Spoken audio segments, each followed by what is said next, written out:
Lagot ka, abante. Si Colonel Grijaldo, reres back na sa'yo. Ayan no? O ayon dito sa balita ngayon, breaking news, cyber libel case isinampa ni Colonel Grijaldo laban kay Pastor Abante. Sabi congressman to. Nanalo ba to? Nakikita natin sa kamera, di ba? Ay baka naman congressman talaga. Ayon dito, formal nang nagsampa ng reklamong cyber libel itong si Colonel Hector Grijaldo Jr.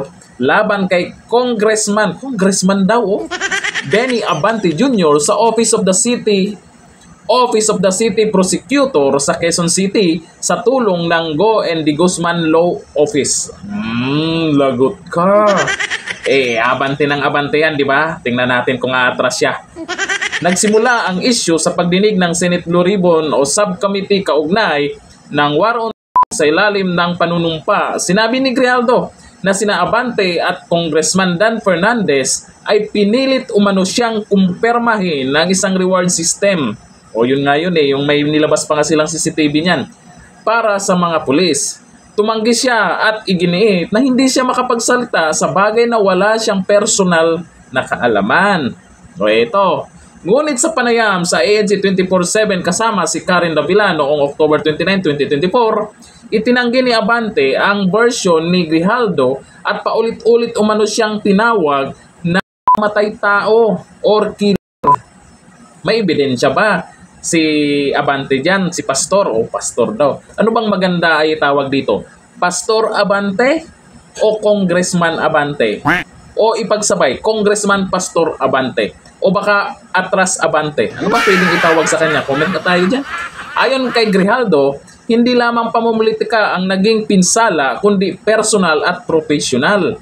Giit ng kanyang mga abogado, pasok ang pahayag sa lahat ng elemento ng cyber libel sa ilalim ng Cybercrime Prevention Act of 2012.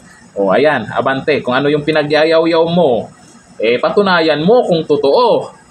Dagdag pa ng reklamo, ang paninirang ito ay ginawa sa labas ng Kongreso at hindi saklaw ng parliamentary privilege. Kaya't malinaw umano na ito'y mapanirang puri na dapat panagutan ni Abante sa ilalim ng batas. Aba, nakaraan, magpapatawag pa to kung sino kasi may mga nagpakalat daw na fake news, kung sino pa yung tinatawag nila sa hearing nila. Bandang huli, ang kinasuhan ng cyber libel, si Abante. O eto, ayon sa komento ng taong bayan, maraming natutuwa dyan. Sabi ni Edelberto Villarta, hindi yan nanalo. Pinaupo lang yan ng Comelec. Grabe naman kayo. Paano maging congressman yan kung hindi nanalo? Panalo yan. Sabi ni Omar K. Sali, Abante, tingnan natin, angas mo ngayon. Matapang yan, di ba? Nitong huli lang ay tumataas na naman yung boses niya doon sa hearing ng flood control ba yun? Tapang talaga yan. Sabi ni Ana Sanchez Obrador, yan, kasuhan nyo yan. Si Boy Dila para manahimik na, hindi na tahol ng tahol. O tingnan nyo naman, may tawag na naman sila. Boy Dila na naman daw. Ang daming tawag sa kanya. Huwag kayong ganyan. Pastor yan. Sabi ni Benji Bentabal, yari ka ngayon, ilabas mo yabang mo ngayon.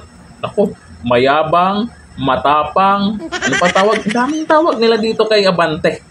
Sabi ni Rochelle Sandalo, makabalos na yunta, ani, congressman, na talunan. Congressman, talunan. Hindi congressman daw siya. Nakikita ko nga sa kamera. Nagyayaw din doon, di ba? Kaya kung talo, hindi congressman yan. Malamang nanalo yan. Ang tanong, saan nanalo yan? Kasi pag nanalo ka, binoto ka ng taong bayan. Nanalo daw siya. Sinong bumoto sa kanya? Ako'y nagtatanong lang ha. Abante, lagot ka. Romesback na si Colonel Grijaldo at malamang malakas ang ebidensya niyan. Malamang mananahimik ka muna dyan. Hanggang dito na lang. Thank you. Bye.